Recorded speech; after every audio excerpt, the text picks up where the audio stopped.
vavanza Zaya bosi wasuka Zaya dio Ngeye umuntu vavanza Zaya bosi wasuka Zaya dio Kembo miavanza miwetilanda Zaya bosi wasuka Tomba moyo wena muyisu Sikilanga buyambu Kondiza yadio Lumbu kensukunu aku Kiena keswe kama beni Zayadio Hey, kina kwiza kwange Bonto mwibi kaka Zayadio. Talons bien aimés dans le Seigneur, merci de vous connecter nombreux sur notre chaîne YouTube, Ministère Jésus qui t'appelle au salut. Nous continuons la suite de la série, l'étude sur les 24 vérités essentielles de la sainte doctrine biblique. La fois passée, nous avons parlé du ministère d'apôtre. Nous avons vu que selon les modèles bibliques, il n'y a pas beaucoup. Il n'y a pas beaucoup. S'il y en a très peu. C'est ce que souvent pour poser le fondement. D'abord, pour être témoin, il n'y a plus de témoins. Les témoins, c'était les premiers, les témoins de la résurrection. Mais après, pour le fondement de la sainte doctrine, il y en a encore qui peuvent aller poser le fondement là où il n'y en a pas. Mais là où il y a déjà eu le fondement, ça ne sert à rien de s'appeler apôtre. Ça sert à rien de s'appeler apôtre. Que la plupart des gens qui se disent apôtres, c'est plus, ils le font par hiérarchie. Ils ont été d'abord des pasteurs ou évangélistes, et puis demain ils deviennent apôtres, ils se réveillent, non, je suis apôtre. Donc c'est beaucoup plus ça. Mais selon la sainte doctrine, selon les modèles bibliques, ils ne sont pas des apôtres. Donc aujourd'hui, nous allons parler de prophètes. Ça, c'est les deuxièmes ministères. Éphésiens chapitre 4, verset 11. Alors, pour rappel que tous les 5 ministères qu'on appelle les ministères d'autorité, ou le ministère de la parole, ils ont comme rôle le perfectionnement des saints en vue de l'œuvre du ministère et pour l'édification du corps de Christ. Donc l'Église doit être perfectionnée. Les saints doivent avoir la vraie parole de Dieu, doivent avoir la sainte doctrine. Et là maintenant, comme nous avons le ministère d'enseignants, nous sommes en train de ramener l'Église dans la sainte doctrine. Aujourd'hui, nous parlons des prophètes. Alors, les prophètes selon le modèle biblique, c'est-à-dire dans la Nouvelle Alliance. Nous parlons des prophètes dans la Nouvelle Alliance. Le prophète a comme rôle, dans la Nouvelle Alliance, d'annoncer les révélations de Jésus-Christ. L'apôtre Jean, par exemple, il a aussi reçu un ministère aussi de prophète. Quand vous lisez Actes chapitre 13, on parle là qu'il y avait des docteurs et des prophètes dans Antioche. Or, qui était là? Il y avait plusieurs, dont l'apôtre Paul était là aussi. L'apôtre Paul était là et puis Barnabas. Donc, ce qui est vrai aujourd'hui, quand vous prenez l'Apocalypse, c'est des prophéties, c'est-à-dire des révélations de ce qui devait arriver et ce qui était, Apocalypse chapitre 1, verset 19, écrit ce que tu as vu, écrit ce qui doit arriver. Donc, on nous montre ce qui est, ce qui était et ce qui va venir. Donc, la prophétie révèle ce qui était passé, ce qui est et ce qui va venir. C'est le ministère prophétique. Donc c'est ça que Dieu donne. Et ça, nous avons vu que le prophète a comme rôle d'annoncer les révélations de Jésus-Christ. Le prophète de la Nouvelle Alliance. Et deuxième rôle de prophète dans la Nouvelle Alliance, c'est avertir le peuple de Dieu. Nous prenons l'exemple du prophète Agabus. Agabus a prédit la famine en Asie. Actes chapitre 11, verset 28. Et cette famine, effectivement, a eu lieu sous l'empereur Claude. Et ça a permis à l'Église de pouvoir faire des provisions et aider l'Église qui était dans la situation de détresse. Et là, il a prédit la famine. Et ça a aidé l'Église. Donc Agabus, c'était un prophète. Alors, et puis, le ministère des prophètes, c'est aussi orienter les peuples de Dieu. Alors, Jésus lui-même, comme le prophète par excellence, parce que Jésus qui a les 3 sortes de onctions. Onction de prophétie, onction royale et onction de sacrificateur. Donc Jésus aussi dans Matthieu chapitre 24, 15 à 18, il prophétise sur la destruction de Jérusalem. Donc, et puis il oriente pour le peuple de Dieu, c'est-à-dire ses enfants, les disciples de Dieu, ce qu'ils devaient faire quand ils vont voir les signes, l'abomination s'approcher et qu'il fallait quitter Jérusalem. Celui qui est à la montagne ne puisse pas revenir. Celui qui est sur le toit ne puisse pas descendre. Qui devait quitter Jérusalem avant que Jérusalem soit détruit. Donc la prophétie aussi nous oriente. Quand nous voyons des signes, comme c'était à l'époque aussi de Noé, comme à l'époque de Lot, Dieu nous donne toujours des signes. Il en sera de même à l'avènement du Fils de l'homme. Ça sera comme au temps de Noé, comme au temps de Lot. Et c'est que nous voyons aussi, par exemple, la sodomie. Nous sommes à un moment donné où il y a des LGBTQ dans le monde. Donc c'est un signe qui montre que le Fils de l'homme est proche. Hein? Tout ça, ce sont le prophète vient orienter l'Église pour que l'Église puisse se préparer à l'avènement du Fils de l'homme. Et puis, troisième rôle des ministères de prophète, c'est confirmer la prophétie biblique. Ainsi s'accomplit ce qui a été dit. Vous allez voir dans Matthieu chapitre 8, verset 17, chaque fois que c'est quelque chose dans la vie de Jésus-Christ s'accomplit, la Bible dit toujours ainsi s'accomplit ce que les prophètes ont dit. Ainsi s'accomplit ce que les prophètes ont dit. Ainsi s'accomplit. Donc, le ministère prophétique vient accomplir ce qui a été dit et ce qui s'accomplit. Alors, le ministère des prophètes est différent de don de prophétie. Le don de prophétie, quand nous lisons dans 1 Corinthiens chapitre 14, verset 3 à 4, les dons de prophétie édifient l'église locale. La Bible dit, celui qui parle en langue s'édifie lui-même. Mais celui qui prophétise édifie l'assemblée. Celui qui prophétise, au contraire, parle aux hommes, les édifie, les exhorte et les console. L'exemple le plus clair, c'est pour Agabus, dans Actes chapitre 11, 28. La Bible dit qu'Agabus, c'était un prophète qui a prophétisé. Tandis que quand on prend l'exemple de filles des diacres Philippe, la Bible dit que les filles des diacres Philippe avaient les dons de prophétie, mais on ne les a pas appelées de prophétesses. Mais comme quand Agabus est venu, il a pris la ceinture de l'apôtre Paul, il a dit que celui à qui il appartient cette ceinture, il va souffrir. Voici comment il va souffrir quand il sera à Rome pour le nom de Jésus-Christ. Mais pourquoi le fils de diacre Philippe n'ont pas dit cela?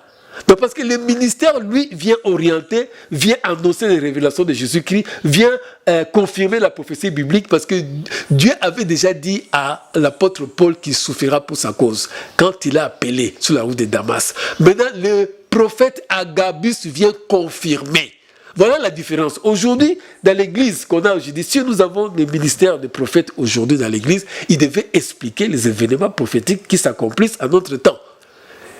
En 1948, quand il y a eu la création de l'État juif, Israël, où était le ministère de prophètes à ce moment-là pour confirmer que c'est l'accomplissement d'Ézéchiel? Ézéchiel chapitre 37. Il n'y en a pas eu. Où il y a eu l'accomplissement des livres d'Ésaïe qui disent qu'en un jour, vous avez déjà vu un pays, un État naître. Les gens n'ont pas su.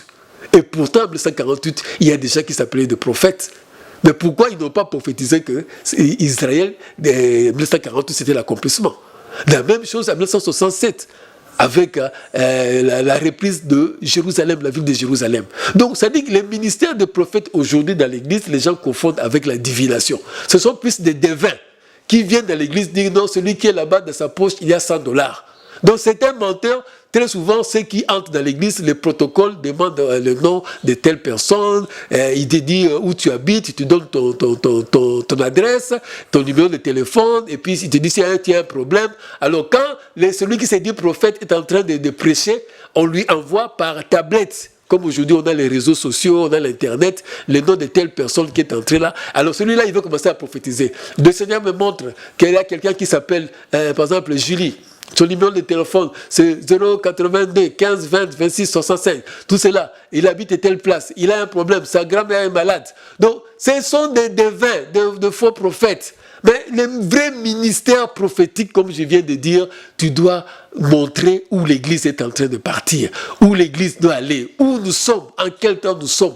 Tu dois savoir interpréter les événements des temps de la fin. Hein?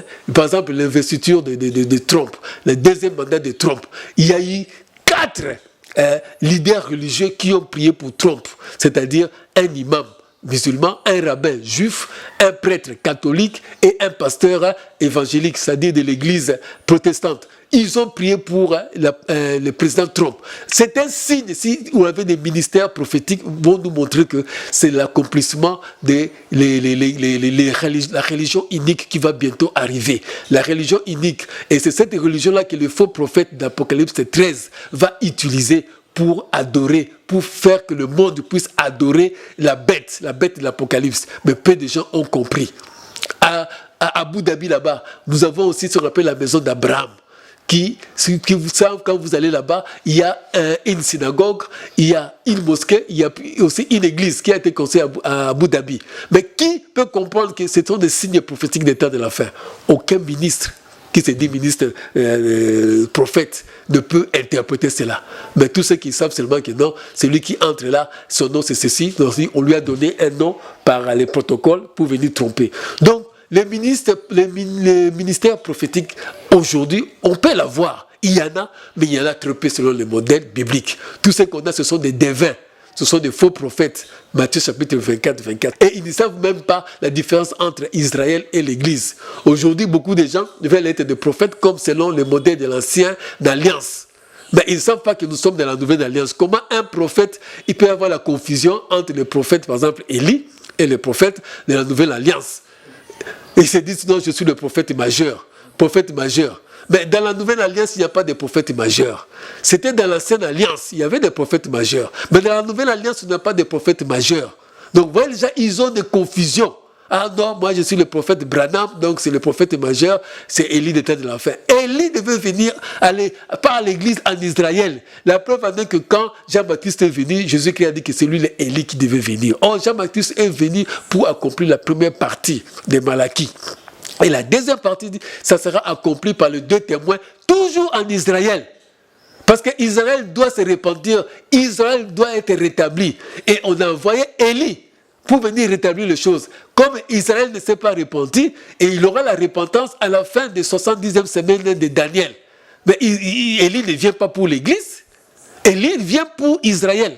Et c'est comme ça que Jésus-Christ, Élie était venu, mais ils l'ont traité comme ils ont voulu. Donc il a parlé de Jean-Baptiste. Et c'était la première partie de ces Malachie-là, 4. Donc aujourd'hui, nous ne parlons pas d'Élie dans l'Église. Et les gens se trompent toujours parlant des prophéties, prophètes des temps de l'Ancienne Alliance et prophètes de la Nouvelle Alliance. Les prophètes de la Nouvelle Alliance, c'est des prophètes guidés sous le Saint-Esprit dans Éphésiens chapitre 4, versets 11 à 12. Donc on ne parle pas de prophète majeur.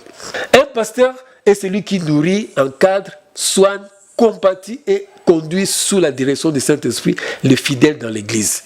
Le ministère pastoral, c'est un ministère qui est très difficile. Si vous n'avez jamais été appelé comme pasteur, frère, ne faites pas cette erreur-là. Vous n'avez jamais été appelé comme pasteur. Ne faites pas cette erreur de vous appeler pasteur. Aujourd'hui, tout le monde, même les chanteurs, tous les gens qui chantaient avant deviennent tous les pasteurs. Il y a plein de pasteurs. Or, vous allez voir que les pasteurs, selon le modèle biblique, on n'en a pas beaucoup aussi. Tous ce sont des charlatans parce qu'ils font l'évangile business. Le pasteur par excellence est notre Seigneur Jésus-Christ. C'est lui le bon berger, c'est lui l'excellent, le meilleur pasteur. C'est pourquoi il a choisi des ministres capables pour exercer ces ministères qui a une grande charge de travail spirituel, intellectuel et physique. Il faut avoir le fruit du Saint-Esprit, dont l'amour, la patience, l'écoute, pour bien exercer ces ministères. Si vous n'avez jamais été appelé, vous ne serez jamais pasteur. Un pasteur, comment? Vous devez d'abord comprendre la parole de Dieu, parce que c'est un travail qui demande une réelle vocation spirituelle de diriger une église où des croyants proviennent de plusieurs origines. Vous avez dans l'église les intellectuels, vous avez aussi des gens qui sont des illettrés. Vous avez dans les églises des gens qui ont des caractères difficiles et des caractères faciles. Vous avez des riches, des pauvres, des illettrés, des gens qui sont sanguins, des gens qui sont calmes. Mais tout cela, vous devez être un pasteur pour tout le monde. On n'est pas pasteur seulement pour les gens qui sont riches, parce que quand vous allez le visiter, ils vont vous donner une enveloppe là bien garnie de $1000, mais vous ne visitez pas les pauvres qui sont à Maleka, qui sont vos brebis qui sont à Montfleury. Donc là, vous avez la discrimination. Dans une église qui a plus de 1000 membres, le pasteur ne pourra pratiquement pas s'occuper de tout le monde. C'est pourquoi il y a dans les assemblées qui se formaient à l'époque de l'église primitive, il y avait ce qu'on appelle des pasteurs des assemblées locales. Et les responsables de toutes ces assemblées locales s'appelaient évêques. Évêque, c'était celui qui dirigeait plusieurs assemblées locales. C'est comme ça qu'est né le mot évêque. Évêque, c'est aussi un ancien. Donc, il dirigeait plusieurs assemblées locales. Et là, dans chaque assemblée locale, il y avait un pasteur. Par exemple, l'église d'Éphèse, il y avait qui là-bas? Timothée. Timothée était le pasteur de l'église d'Éphèse. Vous voyez l'exemple là. Donc, c'est comme ça. C'est-à-dire, un pasteur aujourd'hui, il doit, quand vous lisez dans 1 Timothée chapitre 3, verset 1, et puis Proverbe chapitre 27, verset 23, il dit « Connais bien chacune de tes brebis, donne soin à tes troupeaux, Donc c'est généralement le pasteur qui arrive à discerner les dons spirituels de ses fidèles pour pouvoir les orienter dans les services ecclésiastiques. C'est-à-dire que c'est le pasteur qui sait que celui-ci, le Saint-Esprit montre que c'est un bon intercesseur, c'est un bon prédicateur, c'est bon pour la musique, il sera diacre ou pour la délivrance, pour l'évangélisation, etc. C'est comme un père responsable dans son foyer. C'est pourquoi on lui dit que celui qui connaît les aptitudes de tous ses enfants, il sait les orienter dans quel domaine d'études. Un parent, il sait que mon enfant peut faire les sciences, la scientifique, ou bien peut faire les littéraires, parce que je vois qu'il a les aptitudes. La même chose dans l'église, il doit connaître ses brebis, les fidèles dans son église, pour savoir que celui-ci, je peux l'orienter dans l'intercession, dans la délivrance, dans l'évangélisation. C'est ainsi que l'apôtre Paul recommande à ceux qui aspirent à la charge d'évêque, ils doivent être des pères qui ont su maîtriser leur foyer comme l'un des critères de sélection. Mais si tu ne sais jamais comment vivre comme un père de foyer, ça sera difficile de comprendre exactement c'est quoi une charge de pasteur dans l'église. C'est difficile. Tu dois supporter les critiques. Aujourd'hui, il suffit seulement que dans l'église, le fidèle commence à parler du mal de pasteur. Le pasteur, dès qu'il est au courant de ça, il chasse ces fidèles-là. Allez, il chasse l'église, il les met à pied. Mais tu n'as pas la patience, tu n'écoutes pas. Le pasteur, là, quand il vient, il dit déjà à l'église, non, par exemple, quand il reçoit les fidèles, non, pas parler plus de 1 minute, parce que j'ai beaucoup de choses à faire. C'est vrai que tu ne peux pas recevoir plus de 1000 personnes, comme on vient de le dire là. C'est pourquoi tu dois avoir combien de fidèles dans ton église tu as. Si tu ne peux pas avoir plus de 100, plus de 200, plus de 300, alors il faut créer des assemblées où Dieu lui-même, parce que le pasteur par excellence, c'est lui-même Jésus-Christ. Il sait qu'il va mettre combien de pasteurs pour telle brebis. Lui-même, il sait. Mais aujourd'hui, les gens ont besoin de beaucoup de membres dans son église parce que c'est le business dans l'église. Plus on a de fidèles, plus on a de clients qui contribuent pour les offrandes, qui donnent des dîmes. Donc, le pasteur veut avoir autant de membres dans son église parce qu'il sait que c'est pour l'argent, c'est le business. Mais si réellement il sait que c'est un pasteur, il saura que non, 1000 membres dans l'église, je ne pourrai pas. Si tu n'as pas la capacité, tu n'as pas le ministère de pasteur. Et puis, tu dois savoir que autant, par exemple, ceux qui viennent d'un seul côté, par exemple, de la zone, mettons, qui viennent de la commune. Par exemple, la commune de Kitambo. Je peux dire non, créer une extension là-bas pour que ces gens-là puissent suivre, être bien enseignés, être bien nourris. Comme j'ai dit, le pasteur, il nourrit. Le pasteur, il fait quoi? Il encadre, il soigne, il compatit, il conduit sous la direction du Saint-Esprit, les fidèles. Mais toi, tu ne peux pas prendre plus de 1000. Mais crée une extension à Kitambo, crée une extension à Kimbanseke, crée une extension, je ne sais pas où, à Barumu, dans la commune. Comme ça, le pasteur fera bien son rôle. Mais aujourd'hui, non, tous viennent dans une même assemblée de plus de 1000 et il est content. Je suis pasteur de 1000 membres. Mais ça ne signifie rien. Ça ne signifie rien. C'est que tu ne sais pas, tu es fidèle. Parce que comme Proverbe, on vient de le dire ici, connais très bien chacune de tes brebis. Proverbe chapitre 27, verset 3. Comme tu ne le connais pas, alors à quoi bon tu es pasteur? À quoi bon tu es pasteur? Aujourd'hui, les gens veulent remplacer Jésus-Christ. Non, c'est Christ qui t'a mis là-bas comme pasteur. Et c'est lui-même qui te donne les aptitudes, qui te donne tout ce qu'il faut, les dons spirituels et le fruit de l'esprit pour pouvoir assurer bien ta charge pastorale. Alors, Jérémie 23, 1, 10 dit que malheur aux pasteurs qui détruisent et qui dispersent le troupeau de mon pâturage. C'est pourquoi ainsi parle l'Éternel, le Dieu d'Israël, sur les pasteurs qui pèsent mon peuple, mais qui ne sont pas des pasteurs que Dieu a envoyés. Malheur à ces pasteurs-là, Jérémie 23, 1, 12, qui viennent parce qu'ils veulent profiter de l'aïveté des fidèles pour pouvoir profiter d'eux, pour pouvoir profiter de leurs biens. Le Seigneur Jésus-Christ appelle tous ces pasteurs-là, ce sont des brigands, ce sont des voleurs. Jean chapitre 10, verset 1 à 3 et Jean chapitre 10, verset 10. Le faux pasteur aime avoir des milliers de fidèles dans leurs églises car c'est devenu un business. Les fidèles sont des clients au bon prêche agréable à leurs oreilles et au service de délivrance et de bénédiction. L'argent des offrandes et des dîmes est comme un paiement de services susmentionnés. Donc, plus on a beaucoup de membres, plus on fait des affaires. Le pauvre pasteur ne connaît même pas ces milliers de fidèles. Il connaît que ceux qui donnent des enveloppes bien garnies. Il rend visite seulement aux fidèles riches, généralement, ou à ses amis. Deutéronome 16, 16, Exode 23, 15 nous montre ici que les versets qu'ils aiment bien utiliser, ceux qui viennent à l'église ne doivent pas venir les mains vides. Le pasteur aime bien ces versets-là. Vous devez venir à l'église toujours avec l'argent pour payer. Donc si quelqu'un ne donne pas à l'église l'argent, ce n'est pas un bon fidèle. Alors, dans le contexte que nous venons de dire ici, chacun pourra savoir exactement s'il est un pasteur ou un mercenaire. C'est très important. Y a-t-il encore des modèles de pasteurs en ces temps de la fin? Oui, il y en a. Il y a des pasteurs encore. Mais il n'y a pas beaucoup. Pour la plupart, ce sont des mercenaires. Pour la plupart, ce sont des brigands. C'est la plupart qui sont venus juste pour profiter de la naïveté des enfants de Dieu. Parce qu'aujourd'hui, les gens sont dans les besoins, sont dans des problèmes, sont dans des problèmes là, spirituels. Les gens souffrent. Maintenant, au lieu qu'on leur propose le vrai évangile, c'est-à-dire la parole de Dieu qui délivre, c'est le nom de Jésus qui délivre, le pasteur les amène chez lui et ils deviennent leur pasteur, leur propre, c'est-à-dire sauveur, c'est lui maintenant qui les conduit vers lui. Or, Jean-Baptiste, quand il est venu, Jean-Baptiste a montré Jésus-Christ. Il dit, voici l'agneau, c'est lui qui enlève le péché du monde. Et André, qui était un des disciples de Jean-Baptiste, a suivi Jésus-Christ. Mais aujourd'hui, au lieu de présenter Jésus-Christ, les gens présentent eux-mêmes, c'est leur église. Et ils ont leur propre enseignement, qui généralement c'est les enseignements d'endoctrinement, de manipulation. Voilà, nous avons fini le pasteur là-bas. Il nous reste enseignant de la parole de Dieu, il nous reste évangéliste, et puis il nous reste aussi les derniers là. Donc il reste deux. On a parlé des apôtres, on a parlé de prophètes, on a parlé de pasteurs. Donc il nous reste enseignant de la parole de Dieu et il reste évangéliste. Nous allons voir, y a-t-il encore selon le modèle biblique. Alors, nous sommes un ministère d'enseignement, comme je viens de le dire, nous avons écrit un livre. Le livre s'intitule « Les 24 vérités essentielles de la saine doctrine ». Ce livre est très important pour les servantes et les serviteurs de Dieu. Et là, nous allons voir ce qu'est la saine doctrine. Et dans ce livre, j'ai parlé de tout, parce que ça, c'est la vérité essentielle 7. Les modèles des pasteurs selon la saine doctrine, les modèles des apôtres selon la saine doctrine, les modèles des prophètes selon la saine doctrine, les modèles des évangélistes selon la saine doctrine.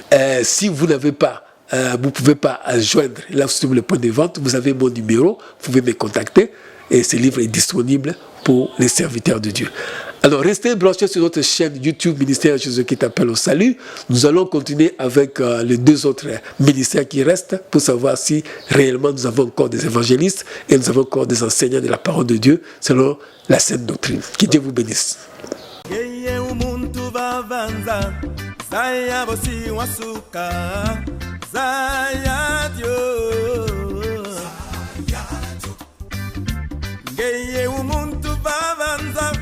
Zaya bosi wasuka Zaya Dio Kembo miamanza miwetilanda Zaya bosi nasuka Tomba moyo wena muyisu Sikilanga buyambu Kondi Zaya Dio Lumbu kensukunu aku Kiena que soy kama beni Zaya Dio Hey, kina kwiza kwange Bonto mwibi kaka